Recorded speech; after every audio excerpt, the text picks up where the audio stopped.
Hi, Kimberly's blog take 557 million vlog, I guess, video blog.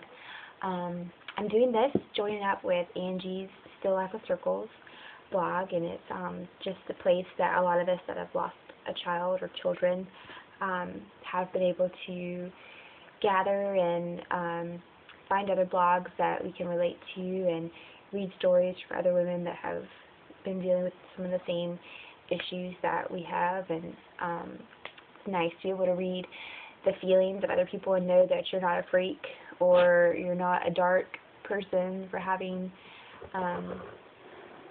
thoughts other than lollipops and roses about life in general, that what we're feeling is real and emotional and hard to live with, and it's something that we're always going to live with. And learning from these ladies has been tremendous.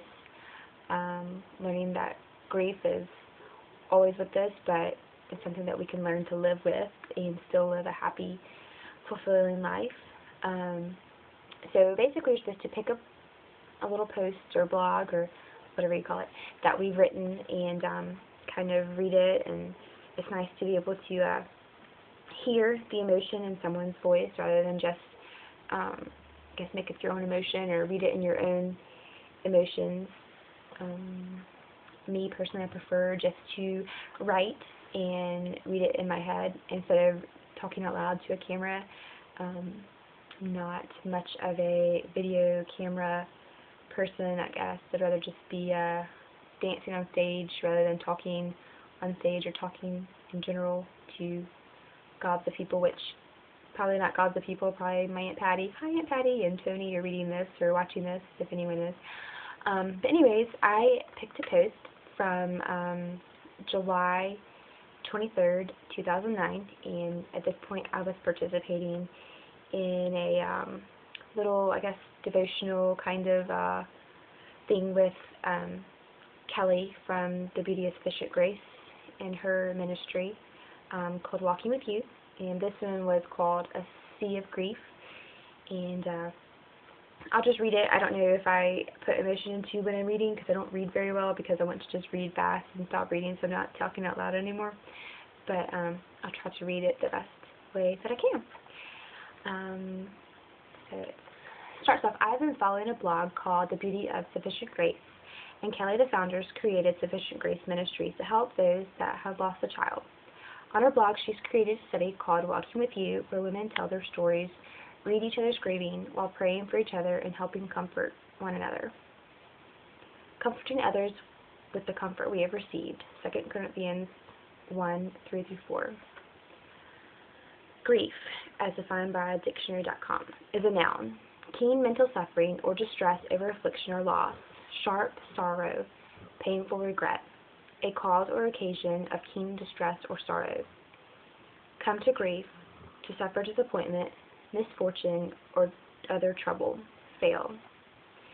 Did you notice that fail was used to define grief? Amazing. That is one of the first things I think of when I think about our loss of Hudson. That I failed. That I did something wrong. That it is my fault.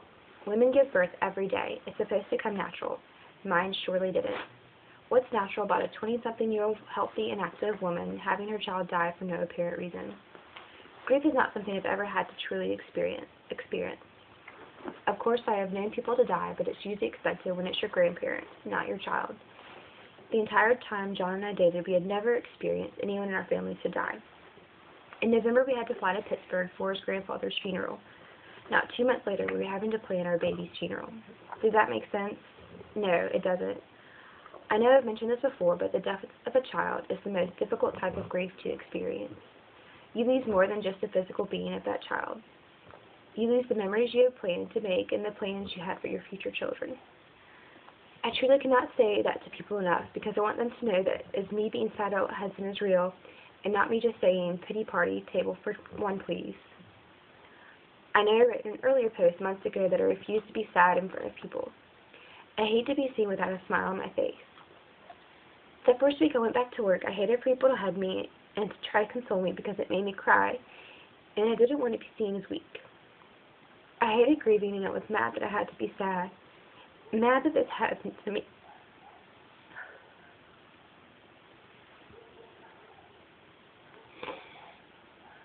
Was I mad at God? No. I was mad at myself, knowing that I'd somehow caused this to happen. Some days I would just sit at my desk and break into tears. God bless those women in the mortgage department for letting me cry and crying with me in those hard days. They listened to me every day when I was asking why. Why? Why? Not that my friends and a couple of other wonderful friends that begged didn't listen and let me cry, but they were just around me constantly. After Hudson's death, I needed to throw myself into something, a project to keep my mind occupied. And that thing worked.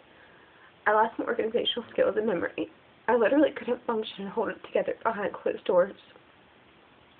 On the outside, I had us together, knowing that I had to, that others were watching, and I wanted so badly to set an example, a godly example.